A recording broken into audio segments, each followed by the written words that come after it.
Hello বন্ধুগণ, এটা হচ্ছে সরস্বতী পুজোর সেকেন্ড পার্টটা। এখানে তোমরা দেখতেই পাচ্ছ সকাল সকাল রান্নার আয়োজন শুরু হয়ে গেছে। আসলে ঠিক করা হয়েছিল পুজোর দিনই খাওয়া দাওয়ার আয়োজন করা হবে, তো সেই মতোই সবাই কাজেও লেগে পড়েছে।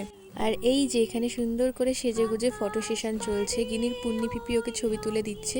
তারপর প্রতীক্ষার অবসান ঘটিয়ে অবশেষে পুরোহিতের দেখা মিলল। মোটামুটি সব কাজ গোছানোই ছিল, তবে যেটুকু বাকি ছিল সেগুলোই করা হচ্ছে। আর এই তো ছোট্ট মোহরানি হলুদ পরি সেজে অঞ্জলি দিতে এসছে, কি মিষ্টি লাগছে না ওকে দেখতে। আর এখানে পুজোর কাজ সবই মোটামুটি হয়ে গেছে, এবার অঞ্জলি দেওয়া স্টার্ট হলো। এরপর অঞ্জলি দেওয়া শেষ করে আমি গেছিলাম একটু বাড়িতে, দুটো বোন এসেছিল মেহেন্দি পরবে বলে। কোনো প্রফেশনাল মেহেন্দি আর্টিস্ট আমি নই, তবে ইউটিউব দেখে ইনস্টাগ্রাম দেখে যতটা পারা যায় আর কি। বাইরে এসে দেখি এখনও রান্না শেষ হয়নি, আর ওদিকে আমার পেটের ভেতর ছুঁচো ডন দিচ্ছে। ওই দিনের লাঞ্চের মেনুতে ছিল ফ্রাইড রাইস, আলুর দম, চাটনি, পাঁপড়, নলেন গুড়ের রসগোল্লা। সারাদিন উপোস করে থাকার পর বিকেল 4টের সময় যে কোনো খাবারই অমৃত লাগবে। কিন্তু সত্যিই রান্নাগুলো খুবই ভালো হয়েছিল। আর ওইখানে পাড়ার সব থেকে ছোট সদস্য আদ্রিক সবার প্লেট নিয়ে টানাটানি করছে, ওকে খাবার প্লেট দেওয়া হয়নি বলে।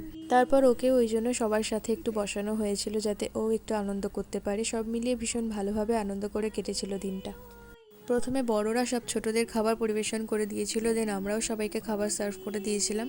তো সব মিলিয়ে এই ছিল সরস্বতী পুজোর দিনের ভিডিও। কেমন লাগলো জানাতে ভুলো না। ভিডিওটি ভালো লাগলে লাইক কমেন্ট করে শেয়ার করে দিও।